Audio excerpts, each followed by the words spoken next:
আসসালামু আলাইকুম। আশা করি সকলেই ভালো আছেন। প্রিয় চাকরি প্রত্যাশী ভাই ও বোনেরা, নতুন আরেকটা নিয়োগ সার্কুলার প্রকাশ করা হয়েছে। যেটা হচ্ছে শ্রম অধিদপ্তরে এই নিয়োগ সার্কুলারটা প্রকাশ করা হয়েছে। তো আজকে আমরা এই সার্কুলারটা নিয়ে বিস্তারিত আলোচনা করব। শ্রম ও কর্মসংস্থান মন্ত্রণালয়ে নিয়োগ সার্কুলার, যেখানে যেটার ওয়েবসাইট হচ্ছে DOL.gov.bd, ডোল.gov.bd লিখে সার্চ করলেই শ্রম ও কর্মসংস্থান মন্ত্রণালয়ের যে ওয়েবসাইট সেটা আপনি পেয়ে যাবেন। ওখান থেকে আপনি এই সার্কুলারটা ডাউনলোড করে দেখতে পারেন। তো আমরা এটা নিয়ে বিস্তারিত আলোচনা করব, তাহলে সকল বিষয়গুলো জানতে পারবেন। এখানে পদের নাম, পদসংখ্যা, বেতন স্কেল, শিক্ষাগত যোগ্যতা, আবেদনের প্রসেস, কিভাবে আপনি আবেদন করবেন, সকল কিছু কিন্তু আমি আপনাদেরকে দেখে বুঝে দেওয়ার চেষ্টা করব। তো যারা সরকারি চাকরির আবেদন করে থাকেন বা খুঁজে থাকেন, সম্পূর্ণ ভিডিওটা দেখবেন, তাহলেই এই শ্রম অধিদপ্তরের মন্ত্রণালয়ের সার্কুলারটা সম্পর্কে সকল তথ্যগুলো এই ভিডিওর মাধ্যমে জানতে পারবেন। এখানে কিন্তু অষ্টম শ্রেণী থেকে নিয়ে অষ্টম, এসএসসি, এইচএসসি, অনার্স, ডিগ্রি সকল শিক্ষাগত যোগ্যতার জন্য আলাদা আলাদা পদসংখ্যা রয়েছে। তো চাইলে কিন্তু আপনি যে কোনো পদে আবেদন করতে পারেন আপনি আপনার শিক্ষাগত যোগ্যতা অনুযায়ী। এজন্য ভিডিওটা ধৈর্য সহকারে শেষ পর্যন্ত দেখবেন। আর একটা বিষয় হচ্ছে, যারা আমাদের চ্যানেলে নতুন দেখতেছেন বা এই চ্যানেলে এই ভিডিওটা নতুন দেখতেছেন, অবশ্যই সাবস্ক্রাইব করে রাখবেন। এই চ্যানেলে বাংলাদেশের সমগ্র সরকারি নিয়োগ সার্কুলারগুলো আমরা আপলোড দিয়ে থাকি। তো আপনি যদি সরকারি চাকরির আবেদন খুঁজে থাকেন, সার্কুলারগুলো খুঁজে থাকেন, অবশ্যই চ্যানেলটিতে আপনি সাবস্ক্রাইব করে আমাদের সঙ্গে যুক্ত থাকবেন। শ্রম ও কর্মসংস্থান মন্ত্রণালয়ের অধীনে শ্রম অধিদপ্তরের নিম্নোক্ত রাজস্ব খাতভুক্ত শূন্য পদসমূহে সরাসরি নিয়োগের জন্য পদের পাশে বর্ণিত শর্তে প্রকৃত বাংলাদেশী নাগরিকদের নিকট হতে অনলাইনে আবেদনের জন্য আহ্বান করা যাচ্ছে। তো এটা একটা সরকারি নিয়োগ সার্কুলার, যেটা কিন্তু রাজস্ব খাতভুক্ত স্থায়ী একটা নিয়োগ সার্কুলার। বাংলাদেশের যে কোনো জেলার যে কোনো প্রার্থী চাইলেই কিন্তু আবেদন করতে পারবে, ছেলে মেয়ে উভয় আবেদন করতে পারবে। আবেদন করতে চাইলে অনলাইনের মাধ্যমে আপনাকে ফর্ম পূরণ করে আবেদন করতে হবে। এর মধ্যে এই বিষয়গুলো কিন্তু বলে দেওয়া রয়েছে। তো ১ নাম্বার যেটা পদের নাম, সেটা ষাট লিপিকার কাম কম্পিউটার অপারেটর, যেটা ১৩ গ্রেড একটি পদ রয়েছে। তো ষাট লিপিকার কাম কম্পিউটার অপারেটর পদে আবেদন করতে আপনার শিক্ষাগত যোগ্যতা প্রয়োজন। যেকোনো স্বীকৃতি বিশ্ববিদ্যালয় হইতে অনন্য ২য় শ্রেণী বা সমমানের সিজিপিএতে স্নাতক বা সমমানের ডিগ্রি। অর্থাৎ আপনি যদি যেকোনো স্বীকৃতি বিশ্ববিদ্যালয় থেকে অনার্স পাস করে থাকেন অথবা ডিগ্রি পাস করে থাকেন, তাহলে আপনি আবেদন করতে পারবেন। যেহেতু ষাট লিপিকার, সেক্ষেত্রে অবশ্যই ষাট লিপিকার কাম কম্পিউটারের অভিজ্ঞতা থাকতে হবে। এটার অভিজ্ঞতা হচ্ছে আপনার টাইপের গতি মিনিমাম বাংলায় ৫০ শব্দ এবং ইংরেজিতে ৮০ শব্দ থাকতে হবে। তাহলে আপনি এই পদে আবেদন করতে পারবেন। ২ নম্বর পদের নাম হচ্ছে হিসাব রক্ষক, একটি পদ রয়েছে।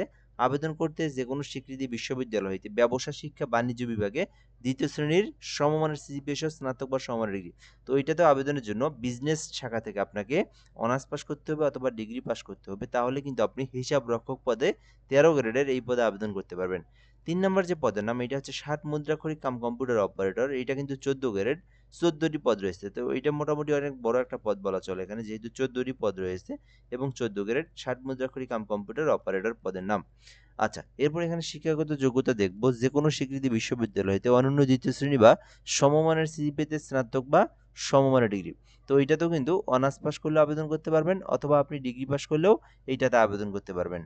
অনার্স অথবা ডিগ্রি পাস করলে ৬০ মুদ্রাক্ষরিক আবেদন করতে পারবেন। তবে এখানে একটা বিষয় আছে, যেহেতু ৬০ মুদ্রাক্ষরিক, তো এইটার কিন্তু একটা অভিজ্ঞতার প্রয়োজন, যেটা হচ্ছে বাংলায় ৪৫ শব্দ এবং ইংরেজিতে ৭০ শব্দ আপনার গতি থাকতে হবে টাইপের। তাহলে আপনি আবেদন করতে পারবেন। এরপরে ৪ নম্বরে ল্যাব টেকনিশিয়ান রয়েছে, ল্যাবরেটরি টেকনিশিয়ান যেটাকে আমরা বলে থাকি, ১৪ গ্রেডে ৮ টি পদ রয়েছে। তো এক্ষেত্রে আবেদনের জন্য এখানে বলা হয়েছে যে, যেকোনো স্বীকৃতি বিশ্ববিদ্যালয় হতে জীববিজ্ঞান বিষয়ে স্নাতক বা সমমানের ডিগ্রি। তো যারা বায়োলজি নিয়ে যারা অনার্স কমপ্লিট করছেন অথবা ডিগ্রি করছেন, আপনারা কিন্তু ল্যাবরেটরি টেকনিশিয়ান পদে আবেদন করতে পারবেন। এখানে কিন্তু ল্যাবরেটরি টেকনিশিয়ান পদে মিনিমাম ১ বছরের কাজের এক্সপেরিয়েন্স থাকতে হবে। তাহলে আপনি আবেদন করতে পারবেন। ৫ নম্বরে রয়েছে লাইব্রেরি সহকারী, যেখানে ৪ টি পদ রয়েছে। এটাও কিন্তু ১৪ গ্রেড। তো লাইব্রেরি সহকারী পদে আবেদন করতে আপনার শিক্ষাগত যোগ্যতা প্রয়োজন। যেকোনো স্বীকৃতি বিশ্ববিদ্যালয় হইতে গ্রন্থাগার বিজ্ঞান অথবা তথ্যবিজ্ঞান অথবা গ্রন্থাগার ব্যবস্থাপনা বিষয়ে অনার্স অথবা ডিগ্রি পাস করলে আপনি আবেদন করতে পারবেন। শুধুমাত্র অনার্স অথবা ডিগ্রি, বাট এটা কিন্তু বিজ্ঞান শাখা থেকে আপনার হতে হবে, দেন আপনি কিন্তু আবেদন করতে পারবেন। ৬ নম্বরে রয়েছে পরিবার কল্যাণ পরিদর্শিকা, যেখানে ১৮টি পদ রয়েছে। তো পরিবার কল্যাণ পরিদর্শিকা পদে আবেদন করতে আপনার শিক্ষাগত যোগ্যতা প্রয়োজন। যেকোনো স্বীকৃতি বিশ্ববিদ্যালয় হইতে স্নাতক বা সমমানের ডিগ্রি থাকতে হবে। আর এখানে আরেকটা বিষয় বলা আছে যে, স্বীকৃতি ইনস্টিটিউট বা প্রতিষ্ঠান হইতে হাসপাতাল বা ক্লিনিক পরিবার কল্যাণ পরিদর্শক হিসেবে মিনিমাম ২ বছরের অভিজ্ঞতা থাকলে পরিবার কল্যাণ পরিদর্শিকা পদে আবেদন করতে পারবেন। তো এরপরে আরেকটা পদ রয়েছে, যেটা হচ্ছে অডিও ভিজুয়াল অপারেটর, যেখানে ১৪ গ্রেডে ২টি পদ রয়েছে। এক্ষেত্রে আবেদনের জন্য যেকোনো স্বীকৃতি বোর্ড হইতে উচ্চ মাধ্যমিক, অর্থাৎ এইচএসসি পাস করলে আপনি অডিও ভিজুয়াল অপারেটর পদে আবেদন করতে পারবেন।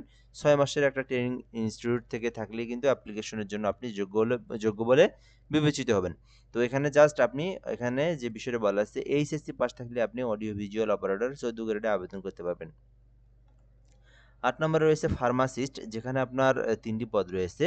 তো ফার্মাসিস্ট পদে আবেদন করতে চাইলে আপনার শিক্ষাগত যে প্রয়োজন, যেকোনো স্বীকৃতি বোর্ড হইতে উচ্চ মাধ্যমিক সার্টিফিকেট বা সমমান পরীক্ষায় উত্তীর্ণ। অর্থাৎ এইচএসসি পাস করলে আপনি ফার্মাসিস্ট পদে আবেদন করতে পারবেন।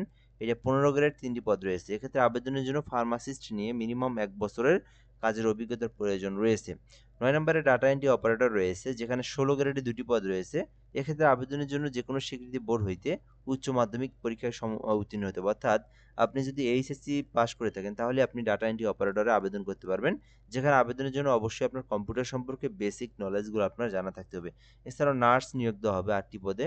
তো এক্ষেত্রে আবেদনের জন্য নার্সিং ইনস্টিটিউট থেকে ডিপ্লোমা পাস করলে আপনি নার্স পদে আবেদন করতে পারবেন। এছাড়াও ডিসপেন্সারি অ্যাটেন্ডেন্ট ৫টি পদ রয়েছে। এসএসসি পাস থাকলে কিন্তু আপনি আবেদন করতে পারবেন। তবে ডিসপেন্সারি কাজের আপনার অভিজ্ঞতা থাকতে হবে মিনিমাম ১ বছরের। এরপরে পরিচ্ছন্নতা কর্মী ২টি পদ রয়েছে। শুধু অষ্টম শ্রেণী থাকলে আবেদন করতে পারবেন। এরপরে মালি রয়েছে, যেখানে ১টি পদ রয়েছে। তো এখানে আবেদনের জন্য শুধুমাত্র এসএসসি পাস থাকলে আপনি মালিতে আবেদন করতে পারবেন। তো এই ছিল মূলত বিষয়। তো আপনি আপনার শিক্ষাগত যোগ্যতা অনুযায়ী এখানকার মধ্যে যে পদে ইচ্ছুক সেই পদে কিন্তু আপনি চাইলে আবেদন করতে পারবেন।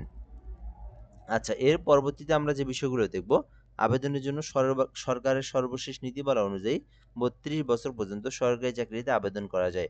৩২ বছরের মধ্যে আপনারা আবেদন করবেন। আবেদনটা করার প্রসেসটা হচ্ছে dolteletalk.com.bd লিখে সার্চ করতে হবে। dolteletalk.com.bd লিখে সার্চ করবেন। তো ওখানে আপনি আপনার সকল তথ্য দিয়ে পূরণ করে আপনার আবেদনটা আপনি করবেন। আবেদনটা কিন্তু শুরু হয়েছে যেটা ২৩শে ফেব্রুয়ারি, যেটা কিন্তু চলমান থাকবে একেবারে ১৫ই মার্চ পর্যন্ত। আমি আবারও বলি, আবেদনটা আপনারা ১৫ই মার্চ পর্যন্ত করতে পারবেন। আবেদন করতে চাইলে, নিজেরা আবেদন করতে চাইলে dolteletalk.com.bd লিখে সার্চ করলে আপনি অ্যাপ্লাই নাও অপশন পাবেন। ওখানে আপনি আপনার তথ্য দিয়ে আবেদনটা করতে পারবেন। এর মধ্যে একটা বিষয় বলে নিই, আপনি চাইলে আমার মাধ্যমে আবেদন করে নিতে পারেন। যে কোনো সরকারি চাকরির আবেদন ঘরে বসে একদম নির্ভুলভাবে করতে এই নাম্বারে হোয়াটসঅ্যাপে এসএমএস করতে পারেন 01775830312। তো তাহলে কিন্তু হয়ে যাবে। দেন আপনি আপনার তথ্যগুলো দিবেন, আমি আপনাকে আবেদন করে দেবো। এরপরে এখানে যে বিষয়গুলো দেওয়া আছে, ফি জমা দেওয়ার যে প্রসেসটা, তো যারা নিজেরা আবেদন করে নিজেরাই ফি জমা দিতে যাচ্ছেন, তো ফি জমা দেওয়ার প্রসেসটা হচ্ছে ১ নাম্বার হইতে ১০ নাম্বারের মধ্যে আবেদন করলে ১২০ টাকা আপনারা জমা দিতে হবে। ১২০ টাকা টেলিটক সিমে রিচার্জ করতে হবে। এরপরে ১১ থেকে ১৩ এর মধ্যে আবেদন করলে আপনারা ৫৬ টাকা ফি জমা দিয়ে আপনার পেমেন্টটা করতে হবে। পেমেন্ট করার প্রসেসটা হচ্ছে এখানে ১ম এ আপনার এসএমএস টাইপ করতে হবে ডোল লিখে আপনারা ইউজার আইডি লিখে 16322 নাম্বার সেন্ড করে দিবেন। পরবর্তীতে যে পিন নাম্বার দিবে, আবার ডোল স্পেস সিএস লিখে আপনারা পিন নাম্বার দিলে এবং আপনার এই নাম্বারে সেন্ড করে দিলে আপনার পেমেন্টটাও সাকসেসফুলি সম্পূর্ণ হয়ে যাবে। ঠিক আছে? এই ছিল মূলত বিষয়। এই সার্কুলারের সকল তথ্য আমি আপনাদেরকে জেনে এবং বুঝিয়ে দেওয়ার চেষ্টা করলাম। তো যারা আবেদন করতে ইচ্ছুক, আপনি আপনার শিক্ষাগত যোগ্যতা অনুযায়ী আবেদন করতে পারেন। আর যদি সার্কুলারগুলো নিয়ে কোনো কিছু জানতে চান, কমেন্ট করে জানাতে পারেন। ইনশাআল্লাহ আমরা রিপ্লাই দিয়ে আপনার জানিয়ে দেওয়ার চেষ্টা করব। আর আমাদের চ্যানেলে অবশ্যই সাবস্ক্রাইব করে রাখবেন। আমাদের ফেসবুক পেজের লিংক কিন্তু কমেন্ট বক্সে দেওয়া আছে। ফলো দিয়ে রাখবেন। আসসালামু আলাইকুম।